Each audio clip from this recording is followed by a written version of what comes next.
जय हिंद, नमस्कार साथियों। स्वागत है आप सभी का एक बार फिर से आपके इस चैनल पर, जहां आप बिहार पुलिस की जो तैयारी कर रहे हैं, जो 21,391 पद की बहाली जो आई हुई है, और इसमें आपको एडुटेरिया का जो है पूरा प्रैक्टिस सेट करवा दिया गया है और इसका मास्टर वीडियो भी अवेलेबल करवा दिया गया है, तो आप उसे भी देख लीजिए। और किरण पब्लिकेशन का ये 20 प्रैक्टिस सेट है, जिसमें आपको पिछला 14 प्रैक्टिस सेट हो चुका है। तो चलिए, आज जो है किरण पब्लिकेशन का हमारा 15वां प्रैक्टिस सेट है। 15वां प्रैक्टिस सेट देख लेते हैं। इसका जो पहला सवाल है, यहाँ पे देखिए कि किस क्रमांक में मूर्धन्य व्यंजन है। तो इस प्रश्न का सही आंसर आपको हो जाएगा ऑप्शन नंबर 3 हो जाएगा। ट ठ ड ढ य, ये 9 है, ये वाला हो जाएगा। तो इसमें जो है आपको ये ट ठ ड ढ 9 जो होता है, अर्थात टवर्ग मूर्धन्य व्यंजन के अंतर्गत आते हैं। जिस व्यंजन वर्ण का उच्चारण मूर्धा और जीभ के स्पर्श से होता हो, मूर्धन्य व्यंजन कहलाते हैं। अगला प्रश्न देख लेते हैं। किस क्रम में वृत्तमुखी स्वर नहीं है? तो इस प्रश्न का सही आंसर आपको ऑप्शन नंबर ए हो जाएगा, अर्थात एक हो जाएगा उसमें, कि आ हो जाएगा इसमें।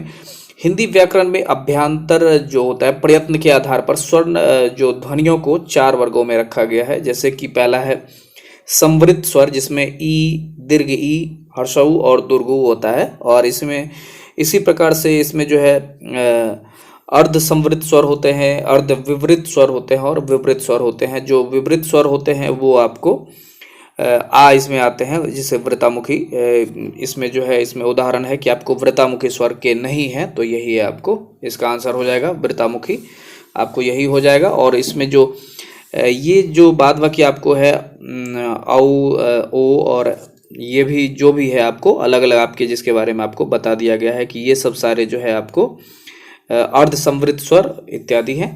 अगला देख लेते हैं। माँ बच्चे को दूध पिला रही है में कौन सा कारक है? तो इस प्रश्न का सही आंसर ऑप्शन नंबर 4 हो जाएगा, कर्म कारक है। माँ बच्चे को दूध पिला रही, इसमें कर्म कारक है। यहाँ दूध पिलाने का जो प्रभाव है बच्चों पर पड़ रहा है। वाक्य में क्रिया का फल जिस शब्द पर पड़ता है उसे कर्म कहते हैं। इसी जो इसकी विभक्ति को इसमें जो है दिया गया है वो आपको को है। अगला देख लेंगे। चक्र पानी में शब्द में कौन सा समास है?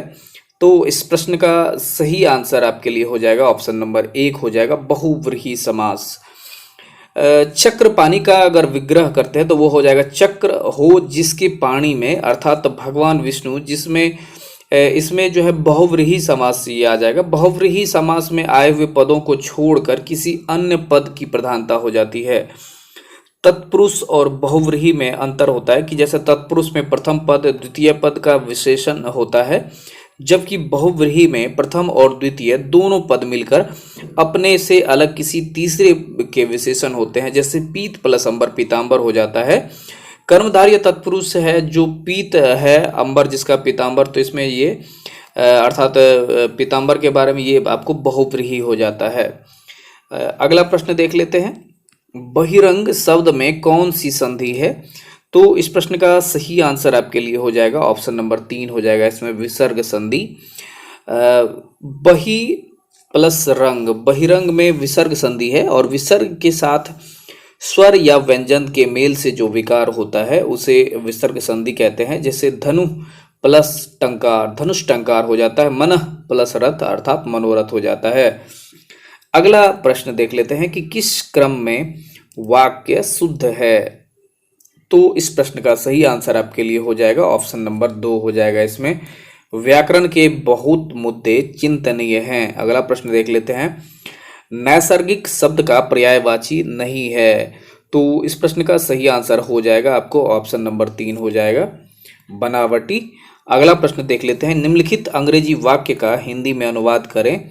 तो इस प्रश्न का सही आंसर आपके लिए होगा ऑप्शन नंबर 3 हो जाएगा। इसमें एक मिनट, ये यहाँ पे दिया हुआ है कि I can let you go to play football but only in the evening. तो इसका जो सही आंसर हो जाएगा ऑप्शन नंबर ये हो जाएगा, 3 हो जाएगा। मैं तुम्हें फुटबॉल खेलने जाने दे सकता हूं पर शाम को। अगला देख लेते हैं। बेतिया के राजा गज सिंह ने किस गायन को बढ़ावा दिया था? तो इस प्रश्न का सही आंसर हो जाएगा आपको ऑप्शन नंबर 2, ध्रुपद को हो जाएगा इसमें। इसमें जो है आपको क्लास 9th के जो है बिहार की संगीत साधना एक पार्ट है, उसी से ये आपको ये क्वेश्चन दिया गया है। अगला प्रश्न देख लेंगे, रंगप्पा कौन था? रंगप्पा के बारे में पूछा जा रहा है। तो ये भी आपको जो है क्लास 10th के जो है दही वाली मंगम्मा जो शीर्षक है उससे लिया गया है। तो इस प्रश्न का सही आंसर आपको ऑप्शन नंबर 2 हो जाएगा, 3 हो जाएगा कि इसमें जो है एक जुआरी और लंपट दोनों हो जाएगा इसका। कोहबर चित्रकारी के कितने भाग हैं? तो इस प्रश्न का सही आंसर हो जाएगा ऑप्शन नंबर 2 हो जाएगा इसका, 3 हो जाएगा। इसमें जो है ये भी आपको क्लास 9th से आपको बिहार में जब चित्रकला के जो है क्लास 9th और 10th, हालांकि इसका जो क्वेश्चन बेस है आपको 10th ही दिया गया है, तो उसी आधार पर ये क्वेश्चन कहीं कहीं से उठाकर दिया गया है, तो उसे भी आप देखने का प्रयास करें। अब अगला देखते हैं कि ये अंग्रेजी का सवाल है, choose the one which best express the meaning of the given word.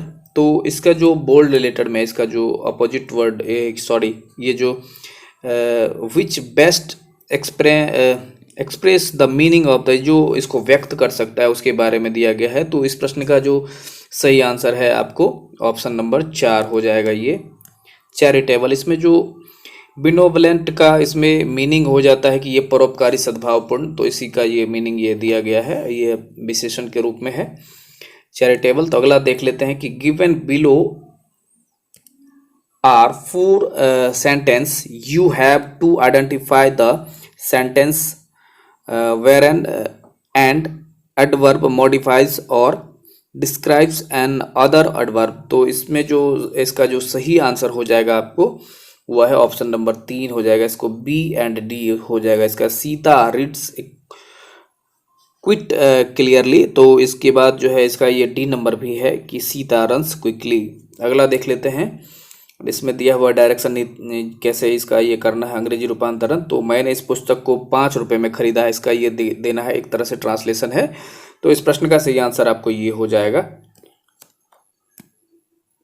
I bought this book for 5 rupees. तो अगला प्रश्न देख लेते हैं कि choose the word opposite in meaning of the given word. तो इसका जो अपोजिट में है क्राउडेड का, इसका देना है। तो इस प्रश्न का जो सही आंसर है ऑप्शन नंबर हो जाएगा 1। हालांकि इसका जो है क्राउड का भीड़ होता है, उसका जो अपोजिट में है उनके बारे में पूछा जा रहा है। अगला प्रश्न देख लेते हैं, find plural among the following. तो इसमें जो है इसका जो प्लूरल इसमें से पूछा जा रहा है, तो इस प्रश्न कौन सा प्लूरल है? तो इसका सही आंसर हो जाएगा आपको ऑप्शन नंबर 3 हो जाएगा, शॉर्ट्स हो जाएगा। अगला प्रश्न देखते हैं, fill in the gap with suitable conjunction. तो इस प्रश्न का सही आंसर आपके लिए होगा ऑप्शन नंबर 1 हो जाएगा, बोथ एंड। अगला प्रश्न देख लेते हैं, fill in the blank with एक मिनट देख लेते हैं, fill in the blank with proper tense होगा इसमें। तो इसका जो सही आंसर हो जाएगा आपको वह है ऑप्शन नंबर 1 हो जाएगा इसका, विल हैव। अगला प्रश्न देख लेते हैं कि हु वाज कबीर। तो इस प्रश्न का सही आंसर हो जाएगा आपको ऑप्शन नंबर 4 हो जाएगा।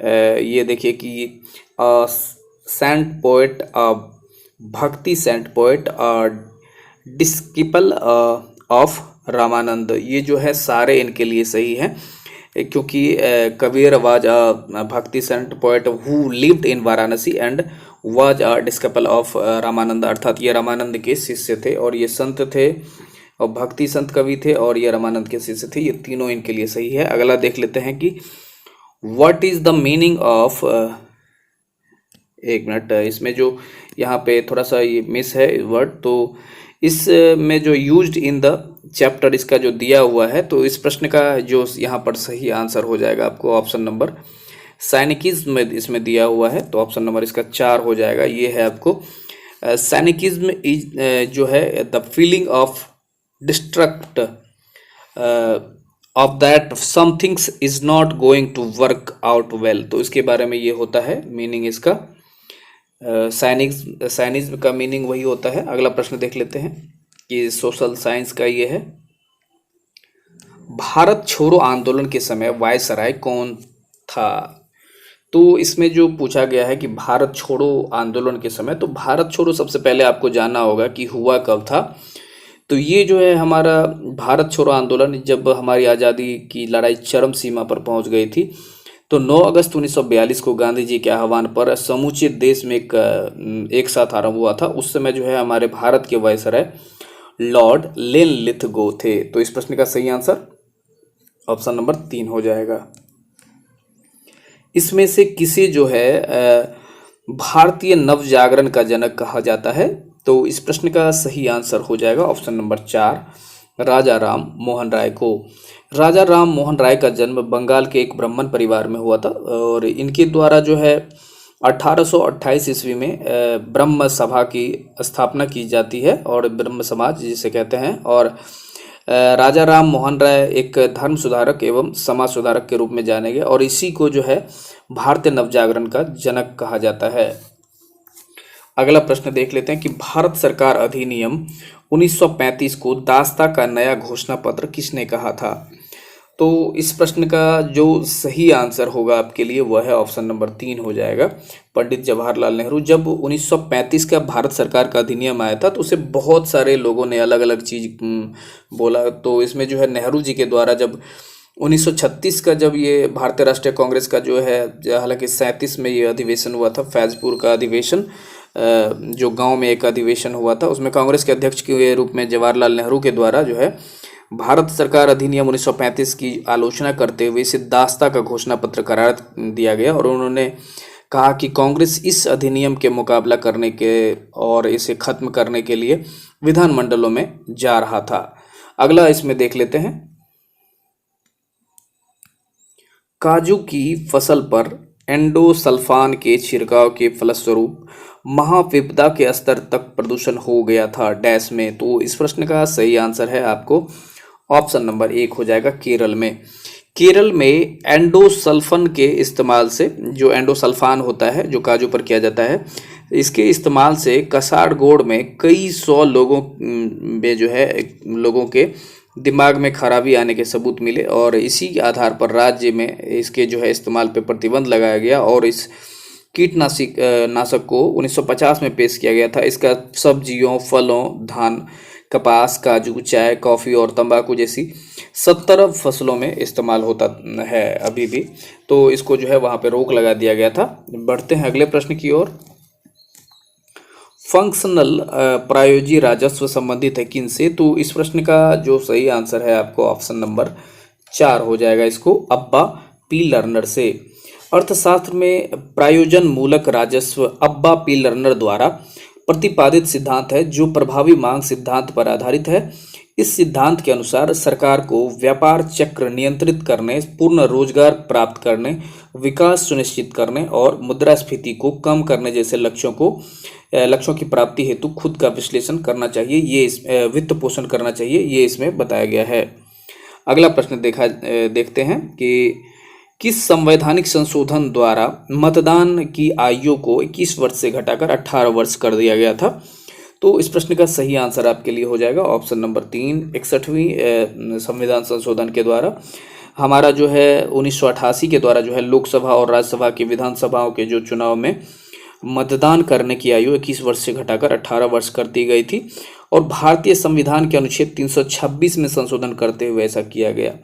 हालांकि उस समय जो है हमारे प्रधानमंत्री राजीव गांधी थे और वो एक युवा प्रधानमंत्री थे। तो युवा प्रधानमंत्री होने के कारण से उन्होंने देखा कि बहुत सारा जो एक जनसंख्या है जो 18 वर्ष के आसपास में है, जो युवा उनको पसंद करते थे, उन्होंने उस मकसद से भी इसको जो है एक कम करने का प्रयास किया। हालांकि पहले भी इसको 21 से 18 करने की बातें की जा रही थी और आपको 18 से 21 जो है 100 साल पहले इनको 1889 में किया गया था। तो इसको एक बार बढ़ाया गया था और 100 साल के बाद इसको फिर से पुनः अपने जगह पर लाया गया है। तो ये राजीव गांधी जी के कार्यकाल में किया गया। तो इस प्रश्न का सही आंसर आपको ऑप्शन नंबर 3 हो जाएगा, 61वीं संविधान संशोधन के द्वारा। अगला प्रश्न देख लेते हैं, भारतीय संविधान के किस भाग में मूल कर्तव्य निर्धारित किए गए हैं? तो इस प्रश्न का सही आंसर आपके लिए होगा ऑप्शन नंबर 1 जो है 4A में। हमारे भारत के नागरिकों के लिए मौलिक कर्तव्य जो है 1976 में सरकार द्वारा जो गठित की गई थी स्वर्ण सिंह समिति, उनकी सिफारिशों पर 42वें संविधान संशोधन द्वारा संविधान के 4A भाग में इसे जोड़ा गया है और मूल रूप से जो है संख्या उस समय में 10 थी। मौलिक कर्तव्यों की संख्या 2002 में जो है आपको 86वें संविधान संशोधन द्वारा 11 तक बढ़ाई गई। हालांकि 42वां संविधान संशोधन पर जब ये हुआ था उससे पहले मूल कर्तव्यों की संख्या हमारे पास में 0 थी। इसे रूस के संविधान से लिया गया है और 42वें संविधान संशोधन के द्वारा इसमें 10 इसमें मूल कर्तव्य जोड़े गए और बाद में जो 86वां संविधान संशोधन हुआ शिक्षा से संबंधित, उसे हमने 2002 में इसे अडॉप्ट किया है और इसके बाद जो है हमारे कुल मूल कर्तव्यों की संख्या 11 हो गई है। अगला प्रश्न देख लेते हैं। केंद्रीय मंत्रिमंडल में मंत्रिमंडल सदस्य का पद निम्नलिखित में से किसको नहीं मिलता है? तो इस प्रश्न का जो सही आंसर हो जाएगा आपको वह है ऑप्शन नंबर ये देखिए 4 हो जाएगा, योजना आयोग का उपाध्यक्ष।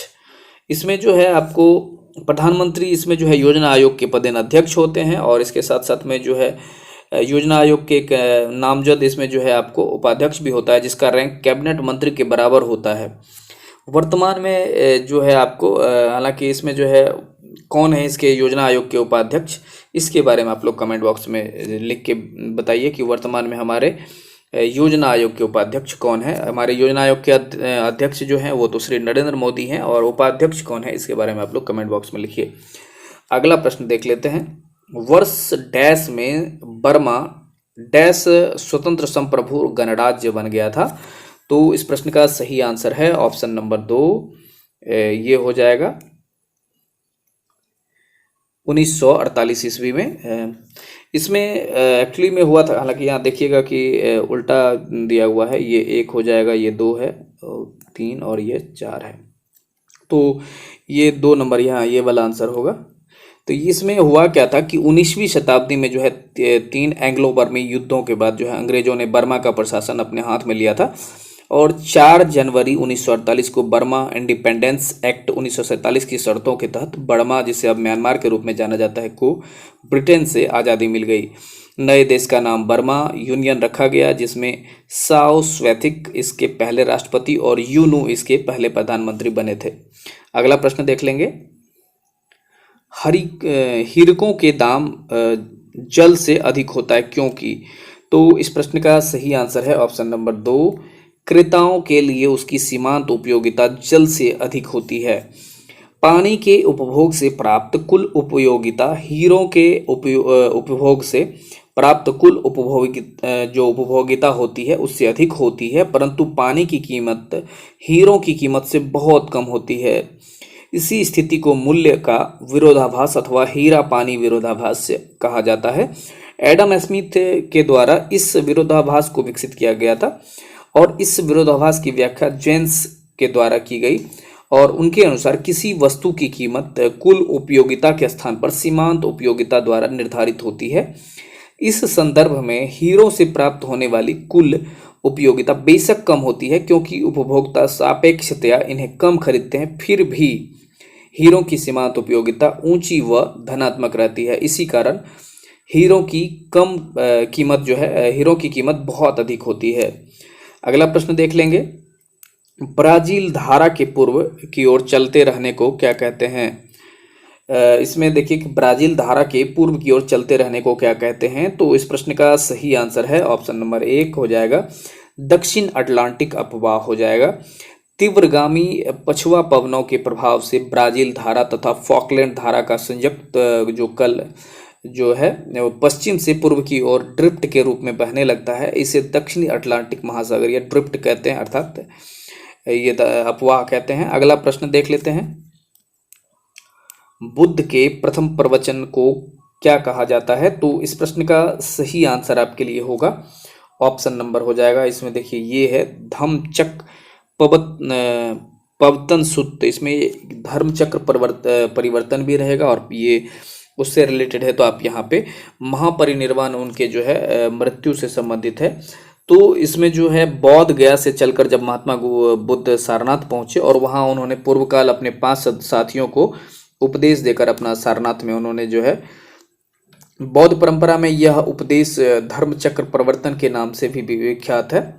तो इस प्रश्न का सही आंसर ऑप्शन नंबर 2 हो जाएगा। अगला प्रश्न देख लेते हैं। निम्नलिखित में से किस स्थान पर कोसी नदी गंगा में मिलती है? तो इस प्रश्न का सही आंसर आपके लिए है ऑप्शन नंबर 1 कुर्सेला हो जाएगा। कोसी नदी गंगा की सहायक नदी है जो नेपाल की पहाड़ी से निकलकर नेपाल और बिहार में बहती हुई राजमहल के निकट गंगा में मिल जाती है, अर्थात बिहार में जो है ये कुर्सेला में, इसे बिहार के शोक के रूप में जाना जाता है। अगला प्रश्न देखते हैं। वन स्ट्रॉ रिवॉल्यूशन लिखा गया था किसके द्वारा? तो इस प्रश्न का सही आंसर होगा ऑप्शन नंबर 4 हो जाएगा इसमें, मैसनोबु फुकुओका। तो वन स्ट्रॉ रेवोल्यूशन ये जो है मासनोबु जो है फुकुओका द्वारा लिखित एक मौलिक पुस्तक है जो प्राकृतिक खेती पर केंद्रित है। यह पुस्तक जो है विभिन्न जैविक खेती और प्राकृतिक भोजन और जीवन शैली के आंदोलन में अत्यंत प्रभावशाली रहा है। अगला प्रश्न देखेंगे। राष्ट्रपति के पद की रिक्ति अवश्य भरी होती है और भरनी होती है कब, कितने के भीतर? तो इस प्रश्न का सही आंसर आपके लिए होगा ऑप्शन नंबर 1 हो जाएगा 6 महीना। हमारे संविधान के अनुच्छेद 62 के अनुसार है कि राष्ट्रपति की मृत्यु पद त्याग या पद से हटाए जाने के कारण से हुई, उनकी पद में अगर रिक्ति आती है तो इनके भरने के लिए जो है निर्वाचन रिक्त होने की तारीख के जो पश्चात है यथाशीघ्र और प्रत्येक दशा में या किसी भी सिचुएशन में आपको जो है 6 माह के भीतर से पहले किया जाना अनिवार्य है। और इस रिक्ति को भरने के लिए जो है निर्वाचित व्यक्ति अनुच्छेद 56 के उपबंधों के अधीन रहते हुए अपने पद ग्रहण की तारीख से 5 वर्ष की पूरी अवधि तक पद धारण करने का हकदार होता है। अगला प्रश्न देख लेते हैं। अनिवासी भारतीय अर्थात एनआरआई दिवस कब मनाया जाता है या अंकित किया जाता है? तो इस प्रश्न का सही आंसर है आपके लिए ऑप्शन नंबर 1 हो जाएगा 9 जनवरी को। 9 जनवरी को प्रवासी भारतीय दिवस के रूप में मनाया जाता है क्योंकि इसी दिन जो है 1915 ईस्वी में महात्मा गांधी दक्षिण अफ्रीका से भारत लौटे थे और अंततः दुनिया भर में प्रवासी भारतीयों को जो औपनिवेशिक शासन के तहत लोगों के लिए भारत के सफल स्वतंत्र संघर्ष के लिए प्रेरणा बने। और इसी के कारण से आपको इस प्रवासी भारतीय दिवस की जो है मनाने की शुरुआत जो है लक्ष्मीमल सिंघवी जी के प्रयासों से आपको 2003 ईस्वी में शुरू की गई है। अगला प्रश्न देखेंगे। निम्नलिखित में से कौन सी स्थानिक जाति है? तो इस प्रश्न का सही आंसर है आपके लिए ऑप्शन नंबर 1 हो जाएगा धनेश अर्थात हॉर्नबिल। ये जो है आपको मालाबार ग्रे हॉर्नबिल पक्षी दक्षिण भारत के पश्चिमी घाट और संबद्ध पहाड़ियों की स्थानिक जाति है। यह पक्षी मुख्यतः घने जंगल और रबर या कॉफी के बागानों में पाए जाते हैं। अगला प्रश्न देखेंगे। चाह ले मुझे आपका मत मिला या नहीं, मैंने आपको सुना है, मैंने आपसे सीखा है और आपने मुझे बेहतर राष्ट्रपति बनाया है, ये किनका कथन है? तो इस प्रश्न का जो सही आंसर है आपको ऑप्शन नंबर 1 हो जाएगा बराक ओबामा का। ये जो है आपको ये पंक्तियां अमेरिका के राष्ट्रपति उस समय में बराक ओबामा थे और उस समय इनके द्वारा ये जब वो लगातार दूसरी बार अमेरिका के राष्ट्रपति निर्वाचित हुए थे और ओबामा ने यह कहकर अपने विभाजित देशों में एकता की गुहार लगाई थी उस समय में कि आप ये जो अभी अपने कथन इसमें सुना है, चाह ले आपका मत मिला या नहीं मिला, मैंने आपसे सीखा है, आपने मुझे बेहतर राष्ट्रपति बनाया है। अगला प्रश्न देख लेते हैं। कर्क रेखा कहाँ से होकर नहीं गुजरती है अर्थात नहीं जाती है? तो इस प्रश्न का सही आंसर है आपको ऑप्शन नंबर 3 हो जाएगा ओडिशा हो जाएगा इसमें। ये जो है आपको भारत में कर्क रेखा जो है कुल 8 राज्यों से होकर गुजरती है, जिसमें गुजरात, अगर आप पश्चिम से पूर्व की ओर देखेंगे तो गुजरात हो जाएगा, राजस्थान हो जाएगा, मध्य प्रदेश, छत्तीसगढ़, झारखंड, पश्चिम बंगाल, त्रिपुरा और मिजोरम हो जाएगा। इसमें बहुत सारे लोग इसको ट्रिक के द्वारा भी याद रखते हैं, जैसे कि मित्र पर अर्थात तो आप चाहें तो मित्र पर गमछा झार या फिर जो भी तरीका आपको याद रखे उस पर आप इसे याद रख सकते हैं। अगला प्रश्न देख लेते हैं। बर्किंघम पैलेस कहाँ है? तो इस प्रश्न का जो सही आंसर है ऑप्शन नंबर 1 हो जाएगा लंदन में। बर्किंघम पैलेस ब्रिटेन के शाही राजघराने का लंदन स्थित एक प्रमुख आवास एवं कार्यस्थल है। ब्रिटेन के वर्तमान सम्राट और साम्राज्ञी तथा उनके परिवार के सदस्य यहीं निवास करते हैं। और वेस्टमिनिस्टर शहर में स्थित जो है शाही परिवार का यह महल सरकारी समारोह एवं शाही स्वागत का प्रमुख केंद्र है। अगला प्रश्न देखेंगे, अफीम युद्ध अंग्रेजों और किसके बीच लड़े गए थे? तो इस प्रश्न का सही आंसर है ऑप्शन नंबर 1 हो जाएगा, चीन के बीच में। प्रथम अफीम में जो युद्ध है ब्रिटेन और चीन पर किया गया, यह सर्वप्रथम आक्रमणकारी युद्ध था। इस युद्ध की शुरुआत आपको 1840 ईस्वी में हुई थी और यह 2 साल तक चला था। युद्ध में ब्रिटेन की सेना के दबाव के आगे छिंग राजवंश की सरकार को ब्रिटेन से नानचिंग संधि करनी पड़ी थी, जिसके फलस्वरूप चीन जो है एक अर्ध औपनिवेशिक देश बन गया। अगला प्रश्न देखेंगे, भारत की सबसे बड़ी खारे पानी की झील चिल्का झील है, यह निम्न में से किस राज्य में आती है? तो इस प्रश्न का सही आंसर आपके लिए ऑप्शन नंबर 1 हो जाएगा, ओडिशा। भारत की सबसे बड़ी तटीय झील चिल्का झील है, यह उड़ीसा राज्य में स्थित है। यह खारे पानी की एक लैगून झील है, यहाँ नौसेना का प्रशिक्षण केंद्र भी है। अगला प्रश्न देखेंगे, निम्न में से कौन सी तटीय पट्टी पश्चिमी घाट के समानांतर नहीं जाती है? तो इस प्रश्न का सही आंसर हो जाएगा आपके लिए ऑप्शन नंबर 2 हो जाएगा, कोरोमंडल हो जाएगा। कोरोमंडल तट जो है, यह पट्टी जो है पश्चिमी घाट के समानांतर नहीं जाती है। यह कुमारी अंतरीप से लेकर लगकर कृष्णा नदी के डेल्टा तक फैला हुआ है और यह विस्तृत कॉप का मैदान है। यह तट जो है अधिकतर छिछला और बलुई है। बाण, टीबू, पाम्बन और हरिकोटा इसके प्रमुख द्वीप हैं। अगला प्रश्न देख लेते हैं, वह नदी जो कोरोमंडल तट पर डेल्टा का निर्माण नहीं करती है कौन सी हो जाएगा? तो इस प्रश्न का सही आंसर हो जाएगा आपके लिए ऑप्शन नंबर 4 हो जाएगा, नर्मदा नदी। इसमें नर्मदा नदी जो है कोरोमंडल तट पर डेल्टा का निर्माण नहीं करती है। नर्मदा नदी अमरकंटक से निकलती है और अरब सागर में गिरती है। तो इसका जो है पश्चिम की ओर इसका हो जाएगा, बाद बाकी जो भी नदियां हैं वो पूरब की ओर गिरती है। अगला प्रश्न देखते हैं, निम्न में कौन सा भारत का जैव रिजर्व नहीं है? तो इस प्रश्न का सही आंसर आपके लिए ऑप्शन नंबर 2 कोंकण हो जाएगा। इसमें जो है आपको भारत का जो है कौन सा जैव रिजर्व नहीं है, तो ये आपको जो है भारत सरकार ने 18 जैव रिजर्व की स्थापना की है। तो उसमें बहुत सारे हैं, जैसे कि असम में ही बहुत सारे हैं, मानस है, डिब्रू सिखोवा, दिहांग है। उसके बाद अब इसमें जो भी आपको इसमें दिया गया है तो उस ऑप्शन में आपको ये कोंकण नहीं आता है। अगला प्रश्न देख लेते हैं, औरंगजेब के पुत्र अर्थात जो पोता थे शहजादा अजीम ने किस नगर के नवनिर्माण पर 1 करोड़ रुपए खर्च किया था तथा इसे द्वितीय दिल्ली बनाने का प्रयास भी किया? तो इस प्रश्न का सही आंसर है आपके लिए ऑप्शन नंबर 2 हो जाएगा, इसका पटना हो जाएगा। पटना जो है औरंगजेब के पौत्र शाहजादा अजीम ने पटना नगर के निर्माण के लिए जो है 1 करोड़ रुपए से अधिक खर्च किए थे। उस पटना को द्वितीय दिल्ली बनाने का प्रयास किया था और इसका उल्लेख ईरानी यात्री मुल्ला बहबहानी ने किया है और इसी के कारण से पटना का जो है अजीमाबाद आपको जानेंगे तो इन्हीं के नाम पर रखा गया है। अगला प्रश्न देखेंगे, भारतीय संविधान का अनुच्छेद 43A उद्योगों के प्रबंधन में श्रमिकों की भागीदारी किससे संबंधित है?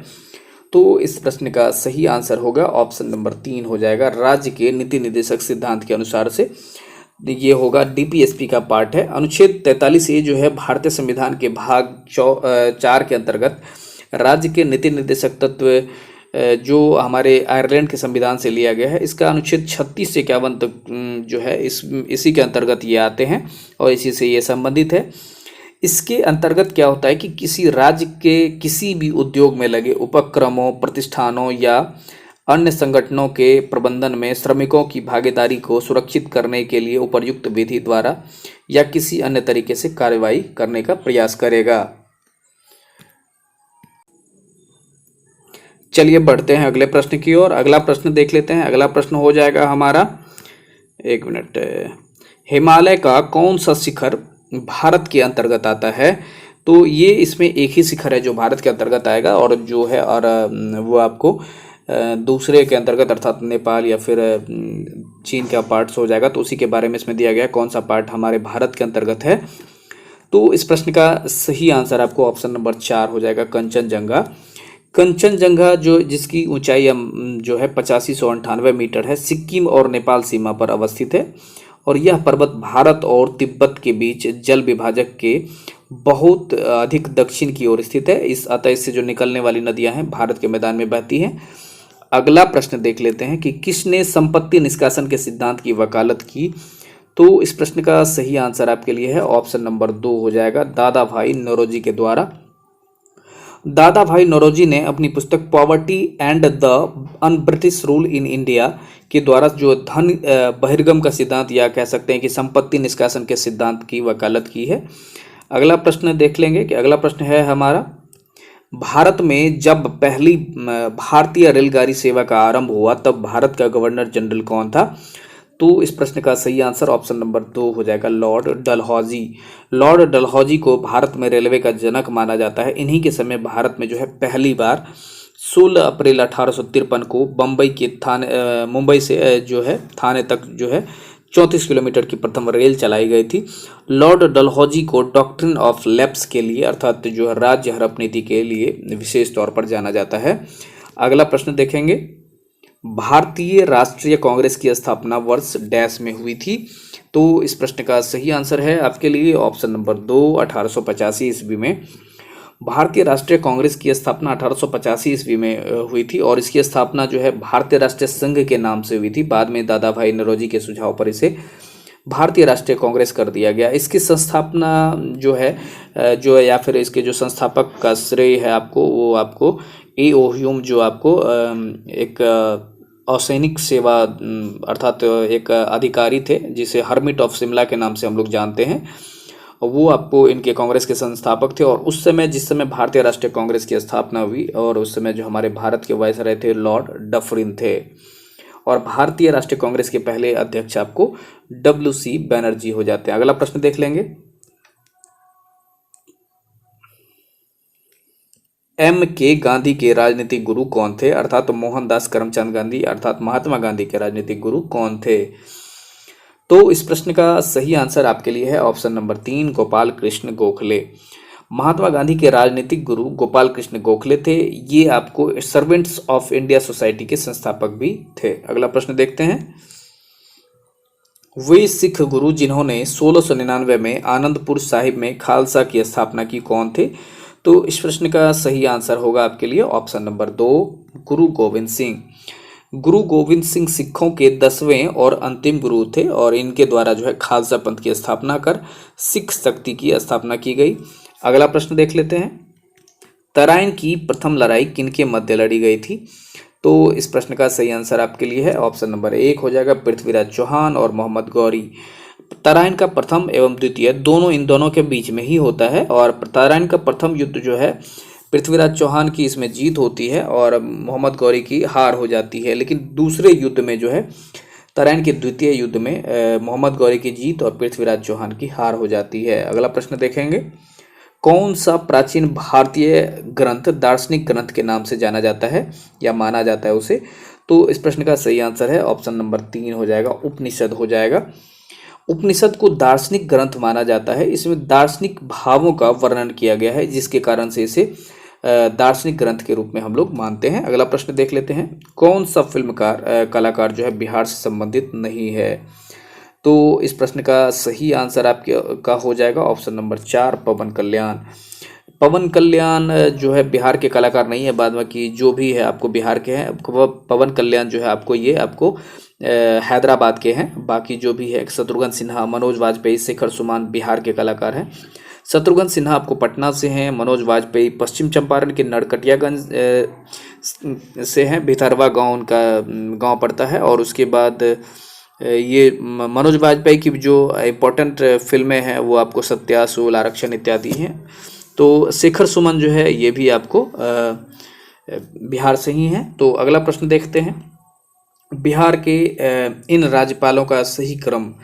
तो इस प्रश्न का सही आंसर आपको ऑप्शन नंबर 3 हो जाएगा, श्री जयराम दास दौलत। इसमें जो ये पहले हो जाएगा श्री जयराम दास दौलत। इनका जो आपको कार्यकाल है 1947 से 48 तक रहा। उसके बाद माधव श्री हरि आर्य का कार्यकाल 1948 से 52 तक रहा। उसके बाद आर दिवाकर का कार्यकाल आपको 1952 से 57 तक रहा, और फिर डॉक्टर हुसैन का कार्यकाल आपको 1957 से 1962 तक रहा। तो अगला प्रश्न देख लेते हैं। बिहार टाइम्स का नाम बदलकर बिहारी कब रखा गया था? तो इस प्रश्न का सही आंसर होगा ऑप्शन नंबर 4 हो जाएगा, 1906 ईस्वी में। बिहार टाइम्स की स्थापना पटना में 1903 में साप्ताहिक पत्रिका के रूप में हुई थी। भागलपुर से 1906 ईस्वी में प्रकाशित होने वाले बिहार न्यूज के साथ जोड़कर इस पत्रिका को दी बिहारी का नाम नया नाम दिया गया था। अगला प्रश्न देखेंगे। बिहार राष्ट्रवाद परिषद पटना की का जो है स्थापना कब हुआ था? तो इस प्रश्न का सही आंसर आपके लिए होगा ऑप्शन नंबर 1, 1950 ईस्वी में। राष्ट्रभाषा हिंदी के विकास के लिए पटना में बिहार राष्ट्रभाषा परिषद का गठन 1950 ईस्वी में किया गया। इस परिषद में प्रकाशन तथा शोध कार्य विभाग जैसे लोक भाषा अनुसंधान विभाग, अनुसंधान पुस्तकालय एवं शब्दकोश विभाग, बिहार का साप्ताहिक इतिहास विभाग इत्यादि विद्यापति विभाग आता है। अगला प्रश्न देख लेते हैं हम। गांधी संग्रहालय पटना की स्थापना कब हुई थी? तो इस प्रश्न का सही आंसर ऑप्शन नंबर 1 हो जाएगा, 1967 में। गांधी जी के जीवन के मुख्य घटनाओं पर आधारित चित्रों, पुस्तकों एवं अन्य सामग्रियों का संग्रह के लिए जो है पटना में 1967 में इसे स्थापित किया गया है। अगला प्रश्न देखेंगे। निम्नलिखित में से कौन सा एक केंद्रीय स्तर का कर है जिसे वस्तु एवं सेवा कर में शामिल कर दिया गया है? तो इस प्रश्न का सही आंसर होगा आपको ऑप्शन नंबर 1 हो जाएगा, उत्पाद शुल्क। उत्पाद शुल्क वस्तु एवं सेवा कर जिसे हम जीएसटी के रूप में भी जानते हैं, इसमें केंद्र एवं राज्य सरकार द्वारा वस्तु की बिक्री एवं सेवाओं के प्रावधान पर लगाए गए सभी पिछले करों को समाहित कर दिया गया है। जैसे कि केंद्रीय उत्पाद शुल्क द्वारा जिसमें जो सम्मिलित केंद्रीय करों में से भी एक कर था, और बड़ी संख्या में करों और अन्य शुल्कों का योग अब केंद्र एवं राज्य दोनों स्तरों के पर जो है कर ऋण के बड़े पूल के मुक्त प्रवाह की अनुमति इसमें दे सकेगा। तो जीएसटी का जो है किस संविधान संशोधन के द्वारा आपको किया गया है, इसका भी कमेंट बॉक्स में आप लोग लिखिए। अगला प्रश्न देख लेते हैं। बारालाचा दर्रे के दोनों किनारों पर से निकलने वाली दो जलधाराएं चंद्र और भागा निम्नलिखित में से कौन सी नदी बनाती है? तो इस प्रश्न का सही आंसर होगा ऑप्शन नंबर 2, चेनाब नदी हो जाएगा। चेनाब नदी दो धाराओं चंद्रा और भागा के आपस में मिलने के बाद बनती है।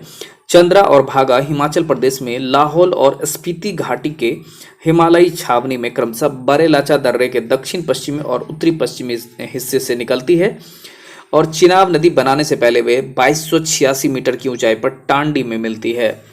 अगला प्रश्न देख लेंगे। भारतीय संविधान के किस संशोधन अधिनियम में राज्य के नीति निर्देशक तत्व के रूप में राज्य से आय, स्थिति, सुविधाओं के अवसर में समानता को कम करने की अपेक्षा की गई है?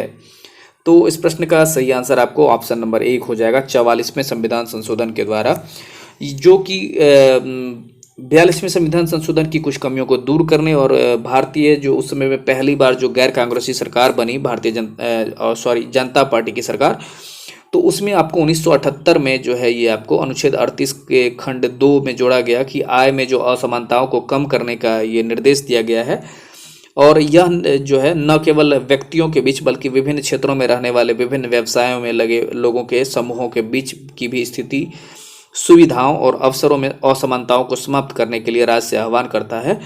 और इसी संविधान संशोधन के द्वारा जो है आपको संपत्ति का अधिकार को हटा करके आपको अनुच्छेद 300A में दिया गया।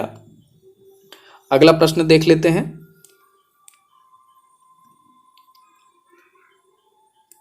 निम्नलिखित में से कौन सा संग्रहालय कटक में स्थित है? तो इस प्रश्न का सही आंसर हो जाएगा ऑप्शन नंबर 3, नेताजी जन्म स्थान संग्रहालय। तो नेताजी सुभाष चंद्र बोस का जन्म जो है ओडिशा के कटक शहर में हुआ था, और यहीं पर जो है इनका ये संग्रहालय स्थित है। संग्रहालय में नेताजी की प्राचीन वस्तुएं, पुस्तकें और दस्तावेज इत्यादि इसमें रखा गया है। इसमें इसका संग्रह उसमें रखा गया है। इसमें एक लाइब्रेरी भी है जहाँ पे विभिन्न भाषाओं में नेताजी द्वारा प्रकाशित पुस्तकों का एक बहुत बड़ा संग्रह प्रदर्शित किया गया है। अगला प्रश्न देखेंगे। 1919 में जलियांवाला बाग हत्याकांड कहाँ हुआ था? तो इस प्रश्न का सही आंसर है ऑप्शन नंबर 3, अमृतसर हो जाएगा। जलियांवाला बाग जो है आपको, ये आपको 1919 में रॉलेट एक्ट के विरुद्ध में जो दो नेता गिरफ्तार किए गए थे, सैफुद्दीन किचलू और डॉक्टर सतपाल, उनके विरुद्ध जो है ये आपको एक अहिंसक प्रदर्शनकारी एक जगह जमा होकर बैसाख पूर्णिमा के दिन अपना ये आंदोलन नहीं कह सकते उसको, एक मंथन कर रहे थे। और उसी बीच में 13 अप्रैल 1919 को जलियांवाला बाग में जो है, जब कर्नल रेजिनाल्ड आर डायर कह सकते हैं उसको के कमान के तहत जो है ब्रिटिश भारतीय सैनिक जो है सेना के सैनिकों के द्वारा बैसाखी के जो तीर्थयात्रियों पर है उन पर जो है भारी गोलीबारी की गई और बहुत सारे उसमें प्रदर्शनकारी कह सकते हैं उसमें या फिर आंदोलनकारी की मृत्यु हो जाती है। अगला प्रश्न देखेंगे, अल्बाट्रॉस शब्द का प्रयोग निम्नलिखित में से किस खेल में किया जाता है? तो इस प्रश्न का सही आंसर है ऑप्शन नंबर 1 हो जाएगा, इसमें गोल्फ हो जाएगा। अल्बाट्रॉस गोल्फ में प्रयुक्त होने वाला शब्द है। यह एक स्कोरिंग शब्द है जो एक ही छेद पर लगता 3 स्ट्रोक मारने के लिए प्रयुक्त किया जाता है और इसे प्राप्त करना अत्यंत कठिन होता है। अगला प्रश्न देखेंगे, हड़प्पा कालीन स्थल रंगपुर भारत के किस वर्तमान राज्य में स्थित है? तो इस प्रश्न का सही आंसर ऑप्शन नंबर 2 हो जाएगा, गुजरात में। इसमें जो है रंगपुर के बारे में पूछा गया है। तो ये रंगपुर जो है गुजरात में जो है सौराष्ट्र प्रायद्वीप पर वनला के निकट एक पुरातात्विक स्थल है। यह गुजरात के सुरेंद्रनगर जिले में स्थित है। यह रंगपुर संस्कृति का एक महत्वपूर्ण स्थल है जो सिंधु घाटी सभ्यता के अंतिम चरण का एक क्षेत्रीय रूप है जो गुजरात में दूसरी सहस्त्राब्दी ईसा पूर्व के दौरान मौजूद था। अगला प्रश्न देख लेते हैं, 4वीं से 9वीं शताब्दी के बीच कांचीपुरम किस साम्राज्य की राजधानी थी? तो इस प्रश्न का सही आंसर है ऑप्शन नंबर 2 पल्लव हो जाएगा। चेन्नई के पास कांचीपुरम या कांची पल्लव वंश की राजधानी थी जिन्होंने 6वीं से 9वीं शताब्दी ईस्वी तक वर्तमान तमिलनाडु के अधिकांश हिस्सों पर शासन किया था। यह पल्लवों के शासन के दौरान जो है द्रविड़ मंदिर वास्तुकला का केंद्र बन गया था और देश के सबसे पुराने बसे हुए शहरों में से एक कांचीपुरम को 1000 मंदिरों का शहर भी कहा जाता था। अगला प्रश्न देखेंगे, निम्नलिखित में से कौन सा कथन सही नहीं है? सही है। तो इस प्रश्न का जो सही आंसर है आपको वह है ऑप्शन नंबर, एक मिनट, ऑप्शन नंबर ये हो जाएगा। इसमें दिया गया है कि सही है पूछा जा रहा है तो सर्वोच्च न्यायालय का न्यायाधीश उपराष्ट्रपति को त्यागपत्र सौंपता है, ये आपको बिल्कुल गलत है। और सर्वोच्च न्यायालय का न्यायाधीश प्रधानमंत्री को त्यागपत्र सौंपता है, ये भी गलत है। अगला इसमें दिया गया है कि सर्वोच्च न्यायालय का न्यायाधीश राष्ट्रपति को अपना त्यागपत्र सौंपता है, तो ये आपको बिल्कुल सही है। इस प्रश्न का जो आंसर है यही सही हो जाएगा। भारत के संविधान के अनुच्छेद 124 में उच्चतम न्यायालय के न्यायाधीश को हटाने के नियमों का उल्लेख किया गया है और भारत के सर्वोच्च न्यायालय का एक न्यायाधीश भारत के राष्ट्रपति को पत्र लिखकर अपना इस्तीफा दे सकता है। हालांकि उन्हें संसद की सिफारिश पर भारत के राष्ट्रपति के द्वारा उनके पद से हटाया जा सकता है। अगला प्रश्न देख लेते हैं कि निम्नलिखित में से कौन सी पुस्तक आर के नारायण द्वारा लिखित है? तो इस प्रश्न का सही आंसर हो जाएगा आपको ऑप्शन नंबर 2 हो जाएगा, स्वामी एंड फ्रेंड्स। तो स्वामी एंड फ्रेंड्स आर के नारायण द्वारा लिखित उपन्यासों की श्रृंखला का पहला पुस्तक है। यह ब्रिटिश भारत में मालगुडी नामक एक काल्पनिक शहर में स्थित है। 3 पुस्तकों की श्रृंखला में दूसरी और तीसरी किताबें द बैचलर ऑफ आर्ट्स और द इंग्लिश टीचर है। 1935 में एक प्रसिद्ध उपन्यासकार ग्राहम ग्रीन की प्रेरणा और मदद से ये प्रकाशित हुआ था। अगला प्रश्न देखेंगे, साइंस का ये प्रश्न है, एक लघु दृष्टि दोष युक्त आंख का दूरस्थ बिंदु 50 सेंटीमीटर है। दृष्टि दोष को दूर करने वाले लेंस की शक्ति क्या होगी? तो ऑप्शन नंबर 1 हो जाएगा -2 डायोप्टर। अगला प्रश्न देख लेते हैं, एक उत्तल लेंस के सामने एक वस्तु कहाँ रखी जाए कि इनका जो है उसका दुगना विस्तृत एवं आभासी प्रतिबिंब बने? उत्तल लेंस के फोकस की लंबाई 10 सेंटीमीटर है। तो इस प्रश्न का सही आंसर आपको ऑप्शन नंबर 2 हो जाएगा, इसमें -5 सेंटीमीटर। अगला प्रश्न देख लेते हैं, पृथ्वी के सतह पर व्यक्ति का भार 588 न्यूटन है, तो उस व्यक्ति की मात्रा ज्ञात करें। तो इसमें जी का मान 9.8 मीटर प्रति सेकंड स्क्वायर दिया हुआ है। तो इस प्रश्न का सही आंसर हो जाएगा आपको ऑप्शन नंबर 1 हो जाएगा, 60 kg हो जाएगा। अगला प्रश्न देखेंगे, निम्न प्रतिक्रिया के लिए असत्य कथन का चयन करें। तो इस प्रश्न का सही आंसर होगा आपको ऑप्शन नंबर 3 हो जाएगा, Cl2 ऑक्सीकृत इसमें हुआ है, ऑक्सीडेशन इसका हो गया है। अगला प्रश्न देखेंगे, धोवन सोडा के उत्पादन का मौलिक रासायनिक समीकरण निम्नलिखित में से कौन सा है? तो इस प्रश्न का सही आंसर होगा आपको ऑप्शन नंबर 3 हो जाएगा। इसमें ये NaCl plus NH3 plus H2O plus CO2 NaHCO3 plus NH4Cl। अगला प्रश्न देखेंगे, CuSO4 इंटू 5H2O का आणविक भार क्या हो जाएगा? तो जो कॉपर सल्फेट है उसके बारे में इसमें पूछा जा रहा है, इसका जो आणविक भार पूछा जा रहा है। तो इस प्रश्न का जो सही आंसर है आपके लिए वह है ऑप्शन नंबर 2 हो जाएगा, 249.5 यूनिट। अगला प्रश्न देखेंगे, थर्मल ब्रीडर रिएक्टर में विशिष्टतया ईंधन के रूप में निम्नलिखित में से कौन सा प्रयुक्त होता है? तो इस प्रश्न का सही आंसर ऑप्शन नंबर 1 हो जाएगा, थोरियम 232। थर्मल ब्रीडर रिएक्टर अपने ईंधन चक्र में इनपुट के रूप में केवल थोरियम 232 का प्रयोग करता है। थोरियम 232 प्राकृतिक रूप से पाए जाने वाले थोरियम का जो है इसमें पाए जाने वाले एकमात्र आइसोटॉप है, और आइसोटॉप इसमें थोरियम 232 न्यूट्रॉन को ग्रहण करने और बीटा के क्षय होने के बाद यूरेनियम 233 उत्पन्न करता है। अगला प्रश्न देख लेते हैं। देखिए इसमें है कि किसकी विद्यमानता के कारण प्याज का काटने पर जो है एवं छीलने पर आंखों में आंसू आ जाते हैं, अर्थात किसके रहने के कारण से?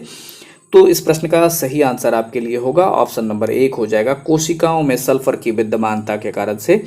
जब प्याज काटते हैं तो प्याज के अंदर पाए जाने वाली जो सल्फर कोशिकाएं टूटती है तो यह निश्चित एंजाइम निर्मुक्त करता है जो अमीनो एसिड सल्फाइड का निर्माण करती है, सल्फाइक्साइड का, और इसके जो है सल्फर के साथ अभिक्रिया करके अभिक्रिया के परिणाम स्वरूप जो अधिक अस्थिर सिन जो है प्रोपेन इथिल एक्स ऑक्साइड का निर्माण होता है, जो कि सल्फ्यूरिक एसिड, सल्फर डाइऑक्साइड और हाइड्रोजन सल्फाइड का एक संयोजन होता है। और जब यह पदार्थ गैसीय रूप में नमी के साथ आंखों के संपर्क में आ जाता है तो पक्षमाभिकी तंत्र के जो है माध्यम से जो है जलन की अनुभूति होने लगती है, जिसके फलस्वरूप जो है हमारी आंखों में आंसू आ जाते हैं। अगला प्रश्न देखेंगे, किसी प्रशीतक अर्थात रेफ्रिजरेटर में शीतलन प्रणाली सदैव कहाँ होना चाहिए? तो इस प्रश्न का सही आंसर होगा ऑप्शन नंबर 1, सदैव टॉप पर होना चाहिए। किसी रेफ्रिजरेटर में जो ठंडा करने वाला जो यंत्र अर्थात शीतलन प्रणाली सदैव जो है टॉप पर होना चाहिए, क्योंकि सामान्यतः फ्रेयन का उपयोग रेफ्रिजरेटर में प्रशीतक के रूप में तो किया ही जाता है, और शीतलन प्रणाली में जो है इसको ऊपर रखने के कारण इसका होता क्या है कि नीचे की गर्म वायु हल्की होने के कारण ऊपर उठती है तथा शीतलन प्रणाली से टकराकर ठंडी हो जाती है। ऊपर की जो ठंडी वायु भारी होने के कारण नीचे आती है तथा रेफ्रिजरेटर में रखी वस्तु को ठंडा कर देती है। तो अगला प्रश्न देखेंगे, किसी बत्ती में तेल चढ़ने का या फिर बढ़ने का कारण क्या है? तो इस प्रश्न का सही आंसर ऑप्शन नंबर 2 हो जाएगा, तेल की श्यानता। किसी द्रव का पृष्ठ तनाव वह बल है जो द्रव के पृष्ठ पर खींची गई काल्पनिक रेखा या इकाई लंबाई पर रेखा के लंबवत कार्य करता है। तो केश नली में जो द्रव के ऊपर चढ़ने या बढ़ने की जो घटना है उसे हम केशिकत्व कहते हैं, और केशिकत्व जो है पृष्ठ तनाव का ही एक भाग होता है, और केशिकत्व के कारण से लालटेन या लैंप की जो बत्ती में है तेल ऊपर की उठता है। केशिका क्रिया जो कैपिलरी एक्शन है वो पृष्ठीय तनाव का परिणाम होता है। पृष्ठीय तनाव जो सरफेस टेंशन के द्रव के स्वतंत्र पृष्ठ में कम से कम क्षेत्रफल प्राप्त करने में की प्रकृति जो उसमें होती है। अगला प्रश्न देखेंगे, 4 स्ट्रोक पेट्रोल इंजन निम्नलिखित में से किस पर आधारित होते हैं? तो इस प्रश्न का सही आंसर होगा ऑप्शन नंबर 2, ऑटो चक्र हो जाएगा। इसमें जो हमारे वर्तमान में जो है कार, ट्रक, बस और मोटरसाइकिल इत्यादि वायुयान में जो प्रयोग होने वाले अंतर्दहन इंजन है वो ज़्यादातर 4 स्ट्रोक इंजन होते हैं। 4 स्ट्रोक का मतलब यहाँ पे होता है कि ईंधन से यांत्रिक ऊर्जा में परिवर्तन का चक्र कुल 4 चरणों में पूरा होता है। जर्मन इंजीनियर निकोलस ए ओटो ने वर्ष 1876 में 4 स्ट्रोक इंजन का आविष्कार किया था, और इसी कारण 4 स्ट्रोक पेट्रोल इंजन के कार्यकारी सिद्धांत को ऑटो चक्र जैसे ऑटो साइकिल के नाम से जाना जाता है। अगला प्रश्न देखेंगे, निम्न रासायनिक समीकरण के आयनिक समीकरण क्या है? तो इस प्रश्न का सही आंसर होगा ऑप्शन नंबर 1 हो जाएगा। इसका Zn प्लस Cu² प्लस जो आगे बनेगा Zn2 प्लस Cu। अगला प्रश्न देखेंगे, मनुष्य के कंधे में किस प्रकार की संधि पाई जाती है? तो इस प्रश्न का जो सही आंसर होगा आपको एक मिनट, इसमें जो है दिया गया है कि मनुष्य के कंधे में किस प्रकार की संधि पाई जाती है। तो इस प्रश्न का सही आंसर आपको हो जाएगा ऑप्शन नंबर 3 हो जाएगा इसमें, गेंद खलिका संधि। गेंद खलिका संधि में एक अस्थि का जो सिरा है गेंद की भांति गोल तथा दूसरा जो है एक प्याले की आकृति की गुहा बनाती है और गेंद वाला भाग प्याले अथवा गुहा में स्थित होता है। गेंद वाली अस्थि किसी भी दिशा में घुमाई जा सकती है। इसी प्रकार संधि मनुष्य की कंधे में पाई जाती है। जैसे कि अगर आप जैसे कहीं टर्न कीजिएगा, कोई चीज़ को ऐसा लगाने वाला था चारों तरफ मूव करे, तो उसमें गेंद उसमें रख के अगर आप किसी तरह घुमाइएगा, जैसे इसमें एक कटोरा टाइप का है, इसमें अगर आप गोल चक्र रख दिया जाए और इसको किसी तरह मूव कर सकते हैं, तो इसी टाइप से वहाँ पे बना हुआ रहता है। अगला प्रश्न देखेंगे, निम्नलिखित में से कौन सी एक अंतःस्रावी ग्रंथि नहीं है। तो इस प्रश्न का सही आंसर ऑप्शन नंबर 4 हो जाएगा, तिल्ली हो जाएगा। तिल्ली एक अंतःस्रावी ग्रंथि नहीं, जबकि जो कि बाद बाकी जो भी है ये अंतःस्रावी ग्रंथि है। अगला प्रश्न देख लेते हैं, सफ़ेद बाल किसके कारण से होते हैं। तो इस प्रश्न का सही आंसर होगा ऑप्शन नंबर 4, बाह्य त्वचा कोशिकाओं में मेलानिन का क्षय होने के कारण से। सफ़ेद बाल जो है बाह्य त्वचा कोशिकाओं में जो है मेलानिन का क्षय होने के कारण से होते हैं। अगला प्रश्न देखेंगे,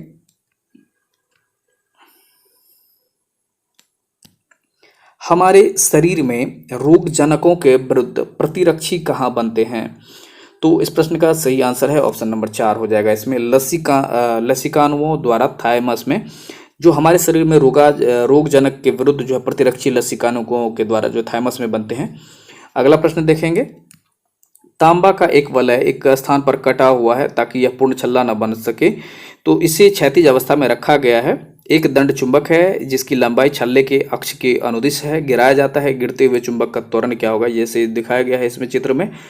तो इस प्रश्न का सही आंसर होगा यहाँ पे आपको, एक मिनट, इस प्रश्न का सही आंसर ऑप्शन नंबर 1 हो जाएगा इसमें, जी हो जाएगा इसमें। ये जो है आपको चूंकि तांबे का जो वलय पूर्ण नहीं है, अतः जब इससे होकर कोई चुंबक गिराया जाता है तो कोई प्रेरित विद्युत वाहक बल उत्पन्न नहीं होता है, अतः चुंबक की स्वतंत्र गति होगी और एवं वह त्वरण जी से नीचे की ओर गिरेगा। अगला प्रश्न देखेंगे, निम्नलिखित तत्वों में से कौन समुच्चय उनकी धात्विकता का बढ़ता हुआ क्रम दर्शाता है। तो अर्थात धात्विक जो है क्रमानुसार आरोही क्रम में है, तो उसके बारे में पूछा जा रहा है। तो इस प्रश्न का सही आंसर ऑप्शन नंबर 1 हो जाएगा। इसमें देखिए कि धात्विक गुण जो है ग्रुप में नीचे की ओर बढ़ता है एवं आवर्त के अनुदिश घटता है। इसमें जो है बढ़ने के क्रम में बेरिलियम, मैग्नीशियम और कैल्शियम है। अगला प्रश्न देखेंगे, 2.5 सेंटीमीटर लंबी एक मोमबत्ती 30 सेंटीमीटर नाभिक लंबाई के एक उत्तल दर्पण से 12 सेंटीमीटर की दूरी पर रखी गई है, प्रतिबिंब की दूरी क्या हो जाएगी। तो इस प्रश्न का सही आंसर ऑप्शन नंबर 1, 8.6 सेंटीमीटर। इसको आप लोग जो इसमें 1/v + 1/u = 1/f फॉर्मूला है, उस पर आप इसे बिठा के देख लीजिएगा। इसमें u का मान 12 सेंटीमीटर, f = 30 सेंटीमीटर, उसमें v का आप मान डाल के निकाल लीजिएगा। अगला प्रश्न देखेंगे, चूहों के विष का रासायनिक नाम क्या है। तो इस प्रश्न का सही आंसर हो जाएगा ऑप्शन नंबर 4, जिंक फॉस्फाइड। चूहों के विष का रासायनिक नाम जिंक फॉस्फाइड है, जिसे चूहों के जो है खाद्य पदार्थ में मिला देने से इसके जो उपस्थित फॉस्फाइड है चूहों के पाचन तंत्र में उपस्थित अम्ल से क्रिया करके जहरीली जो है फॉस्फिन गैस का निर्माण करती है, जिसके बाद चूहे का जो है उनसे मृत्यु हो जाता है। अगला देखेंगे, अगला तो ये मैथ का अब सवाल है। तो इस प्रकार ये सेट अब यहाँ पे संपन्न होता है और आप सभी से अनुरोध है कि अगर आप हमारे इस चैनल पे पहली बार जुड़े हुए हैं और इससे पहले अगर आपने हमारे वीडियोस नहीं देखे हैं तो आप जाइए सारे वीडियोस को देखिए। सारे वीडियो बहुत ही परीक्षा के दृष्टिकोण से बहुत ही इम्पोर्टेंट है और आपके लिए बहुत ही कारगर साबित होने वाले हैं। आप जाइए, उसमें बहुत सारे मास्टर वीडियो भी पड़े हुए हैं, तो मास्टर वीडियो भी देखिए। और मास्टर वीडियो के साथ साथ जैसा रुक्मिणी का ऑलरेडी करवाया गया है, उसके बाद एडुटेरिया का करवाया गया है, तो आप जाइए सारे वीडियो को देखिए। और आपसे अनुरोध है कि आप अपने दूसरे दोस्तों में इस वीडियो को शेयर कीजिए, हमारे इस चैनल को सब्सक्राइब कीजिए। मिलेंगे आपसे फिर से एक नई वीडियो में, तब तक के लिए जय हिंद।